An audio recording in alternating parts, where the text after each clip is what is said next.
Where your treasure is, there will your heart be also. God has given us unlimited treasures in His Word. Every time we open it, we can discover a new treasure or admire an old one. What will we find today? Here's Carla Early with Treasure Hunt in the Word.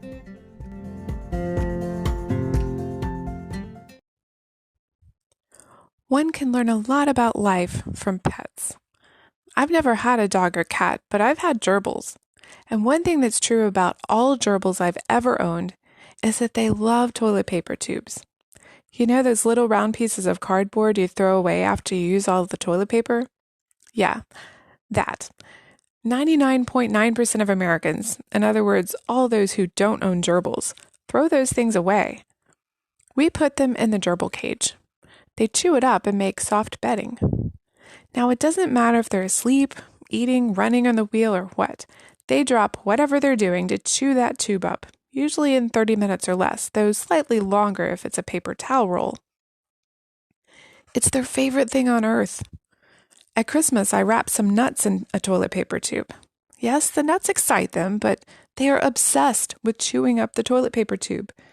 Even if they already have plenty of bedding, they'll still attack one as soon as it's put in their cage.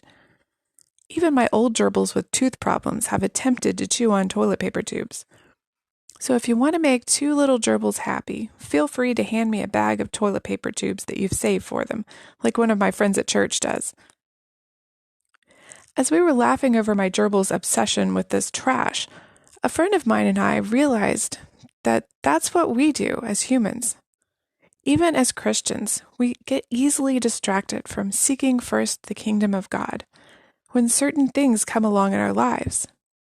For different people, it may be different. For some, it might be money. When a higher paying job comes along, they're all over it without even consulting the Lord. For others, it might be the newest technological gadget, or a new style of clothes, or the newest model of a car, all of which will be outdated soon after it's bought. Even really good things can come between us and our relationship with the Lord. Like relationships with our spouse, children, or other family members or friends can really sidetrack us, distracting us from our walk with Christ.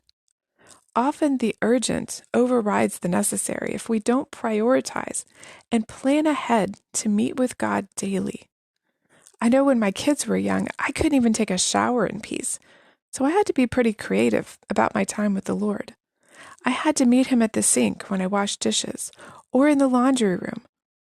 I literally read my devotional while I was on the toilet because that was the only time I could get by myself. Just like Martha in Luke 10, we can even get distracted by serving the Lord, that we don't take time for sitting at His feet and listening to His word. And we don't want to miss that time. It's absolutely necessary.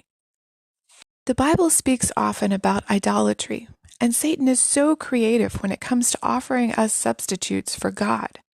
That's why we need to always be on the lookout for anything that takes our eyes off of Him. As Hebrews 12:1 and 2 says, let us lay aside every weight so that we can run the race looking to Jesus. Because really, anything else that distracts us from Him or gets in our way is just like my gerbil's obsession with toilet paper tubes.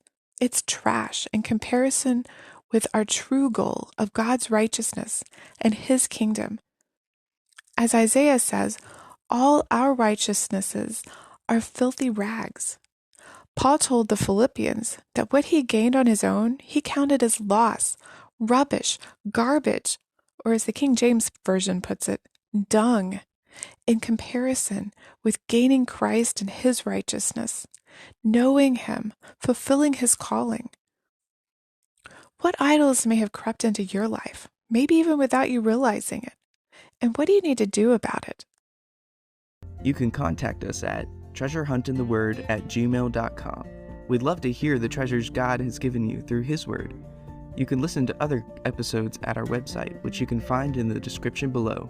Thanks for listening, and remember, where your treasure is, there will your heart be also.